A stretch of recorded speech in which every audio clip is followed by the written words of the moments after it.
Jornal da Câmara continua a série especial sobre os escritores de Porto Alegre e hoje nós recebemos uma autora que tem obras premiadas e bastante conhecidas do público gaúcho. Cíntia Moscovici, bem-vinda ao Jornal da Câmara. Muito obrigada, Poliana. Me sinto bem-vinda mesmo.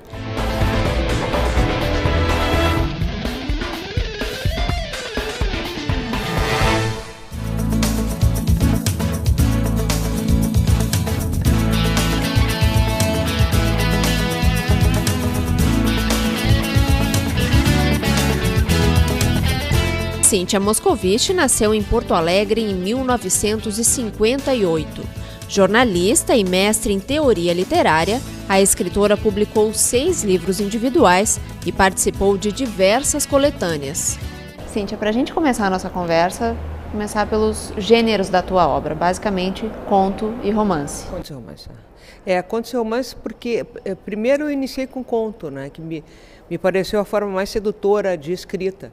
E porque eu frequentei a oficina do Assis Brasil na PUC, nós temos a oficina de expressão literária na PUC, e eu frequentei e ele trabalha com conto. E eu descobri assim que se a gente trabalhasse com o conto e dominasse a forma do conto, a gente poderia trabalhar com qualquer outra forma contística, literária, na verdade, né? E então do conto, automaticamente eu migrei para o romance e assim, eu tentava, né? Minha vida inteira, antes de começar a fazer prosa, eu fazia poesia. E era uma poesia horrorosa, né? E eu tinha certeza que era horrorosa. Não, Por isso que eu não me dedico à poesia, apesar de, em determinados momentos, ter vontade de escrever poesia. E crônica também. Crônica é uma coisa que eu acho extremamente difícil, né? E então eu prefiro realmente a prosa de ficção nesses dois gêneros, o conto e o romance. Mas a poética aparece no conto também. Exatamente isso. A ideia da poesia, tu pode te valer dela dentro da prosa de ficção, dentro do conto, né? Aquilo de tu aproximar ideias que são contrastantes, que poderia ser alguma coisa que seria usada na poesia naturalmente, tu pode fazer isso na prosa. Então, e é justamente isso que é sedutor dentro do conto, dentro do romance, né? A liberdade estilística que tu tem trabalhando com a linguagem. E trabalhando com o português, que é uma língua muito rica.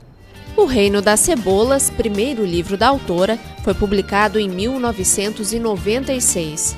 No mesmo ano, a obra foi indicada ao Prêmio Jabuti. Eu fiquei durante muito tempo surpresa, né, primeiro por ter conseguido lançar um livro. E foi um livro lançado com o aval da Prefeitura de Porto Alegre. Foi pelo FUNPROARTE, da Secretaria de Cultura.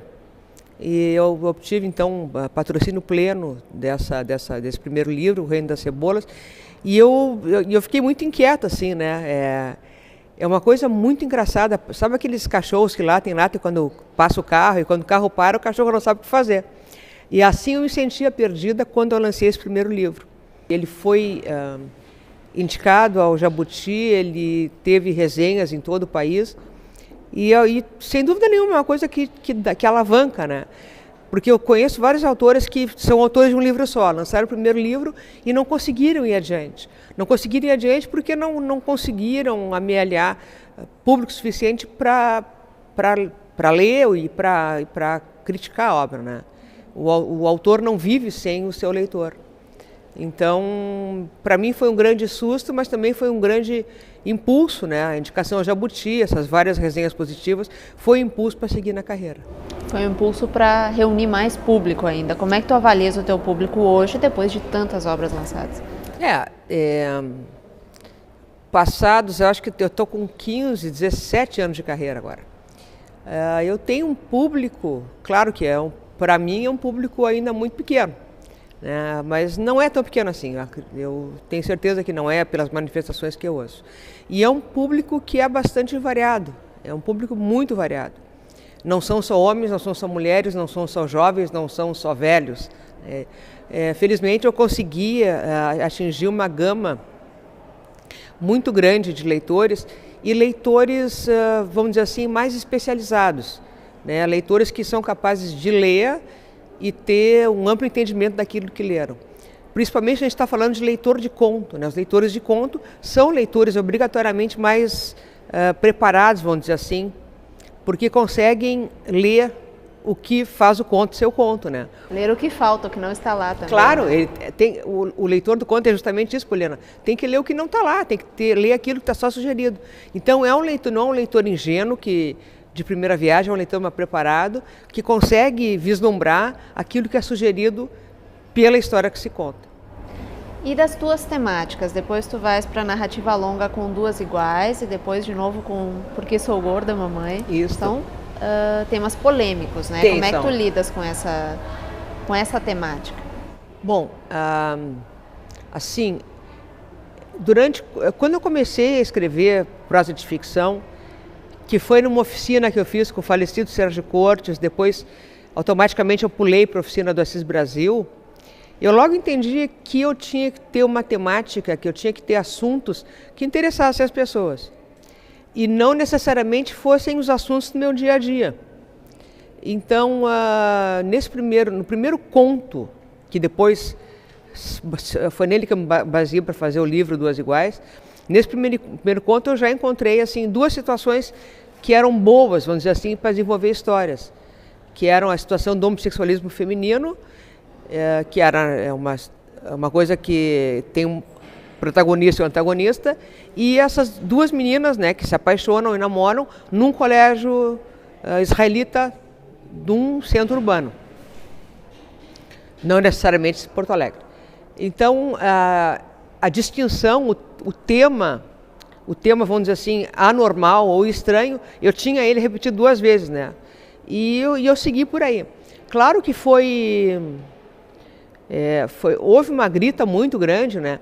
Principalmente da família, né? A mãe não gostou nem um pouco, meu marido, né, disse que tá bem, mas mesmo apesar dessas discussões, eu entendi que tu escritor, tu não pode te limitar nem pela censura alheia, nem pela tua autocensura.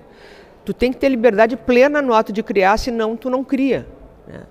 E logo depois, então, eu fui para os temas não tão, vamos dizer assim... tão tabu? Tão trepidantes, né? Porque também eu entendi uma outra coisa, né? Que é fundamental, que o tema pouco importa, importa a forma com a qual tu escreve. Então eu fui para temas engraçados, como a gordura, né? Que eu acho extremamente trágico, mas também muito engraçado. A gordura é uma coisa trágica e engraçada. E depois eu sempre estou procurando assim, várias situações em que existem pessoas fazendo alguma coisa. Uma costureira que costura, uma empregada que cozinha, sei lá, uma avó que cuida dos netos. A mim me interessam essas coisas que as pessoas fazem assim, cotidianamente. Passado essa barreira do parecer autobiográfico, normalmente as pessoas, o público em geral e as pessoas mais próximas ainda mais têm essa questão sensação. De que o escritor, tudo é autobiográfico. Mas o que do autobiográfico fica na tua obra? Bom, primeiro isso eu custei a entender. Mas por que as pessoas acham que quando eu escrevo sobre meninas homossexuais é a minha vida? E por que quando eu escrevo sobre um cego acham que é a minha vida? Tu sabe por quê? Eu descobri. Porque o narrador em primeira pessoa, aquele eu que a gente usa, gera uma empatia imediata entre o leitor e o autor.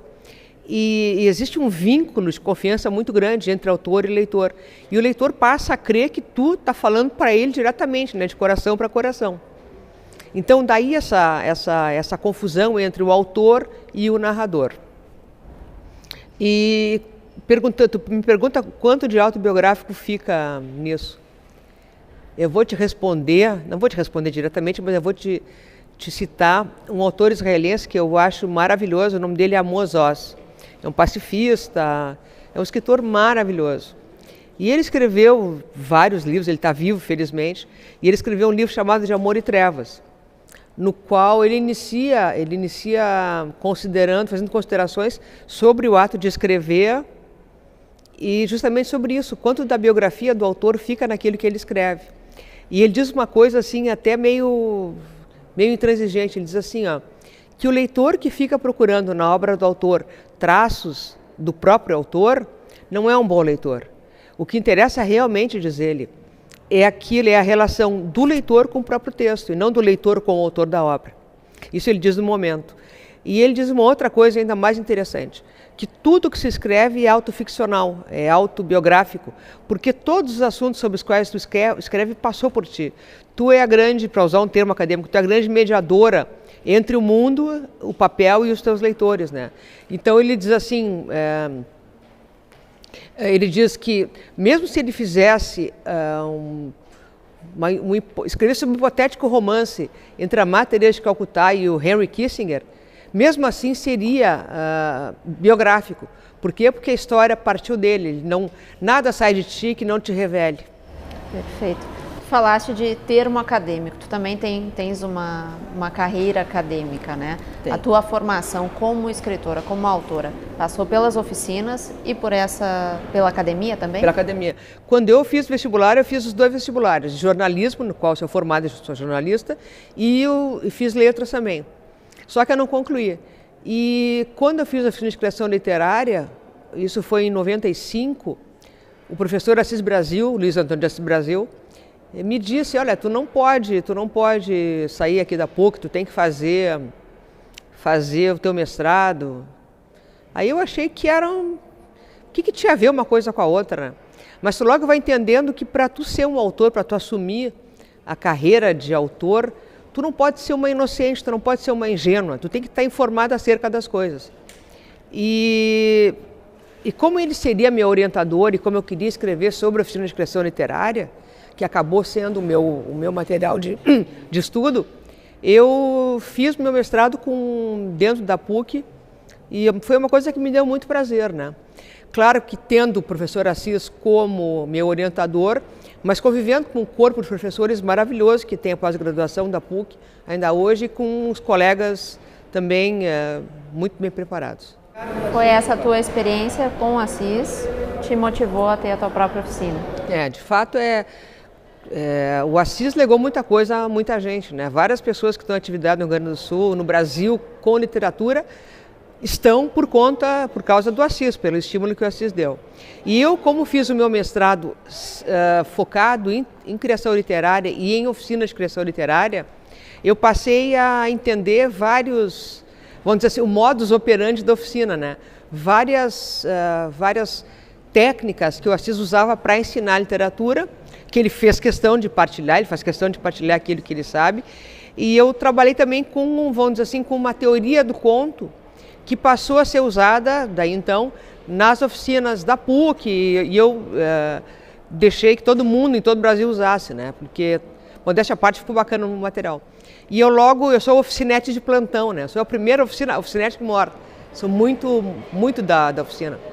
E eu então criei essa oficina de criação literária, também porque na oficina do Assis existe uma seleção muito criteriosa, muito rígida, e são cerca de 100 pessoas que procuram a oficina anualmente, nós só temos lugar para 12, 15 pessoas no máximo, né? Então eu passei a pegar essa sobra, não é uma sobra, claro que não, mas passei a pegar esses interessados. Atender a demanda, né? Exatamente isso. Tinha uma demanda reprimida que eu tinha que suprir ali. Justamente esse número de novas pessoas que cada vez mais se interessam pelas oficinas, tem outros escritores na cidade que também desenvolvem as suas. Tu achas que é uma maneira também de formar mais leitores? Eu acho que sim. Frente ao centro do país, Rio, São Paulo, eles costumam dizer assim, se a gente chuta uma árvore em Porto Alegre, caem 10 escritores.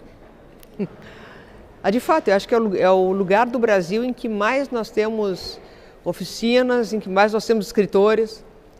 E não sei te dizer, talvez, não sei, mas talvez o lugar onde a gente tenha mais leitores proporcionalmente. E tem uma característica a oficina de criação literária, né? Não só a minha, todas as oficinas, a do Alci, a da Valesca de Assis, enfim, todo mundo, da Jane Tutiquian, tem uma característica assim, não é que essas oficinas despejem no mercado novos autores. Ela decepciona várias pessoas que querem ser autores, elas se dão conta que não vão ser autores nunca, e despeja no mercado leitores muito preparados. Eu acho que, inclusive, a função da oficina é essa, né? É tirar aquela veleidade, a pretensão do autor iniciante, né? Ensina a humildade e ensina também aqueles que têm que saber que não vão ser escritores por nada no mundo, mas que podem ler, não só a literatura, todas as artes, podem ler de maneira melhor e mais produtiva. Bom, tu falaste de Porto Alegre, né? Número grande de escritores e tudo mais. Tu és nascida e criada aqui na cidade. Nascida e criada aqui. O que tem da cidade na tua obra? O que tem da cidade na minha obra?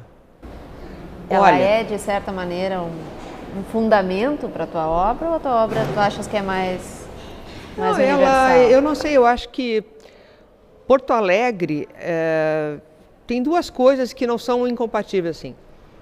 Eu tenho, com relação ao nosso estado e com relação à nossa cidade, eu tenho uma gratidão imensa, porque foi a cidade, foi o estado que acolheu minha gente quando vieram da Europa fugidos de pogromos, e foi esse lugar, foi esse estado, essa cidade que deu para minha gente trabalho, que deu estudo, que deu morada e que abrigou todos nós.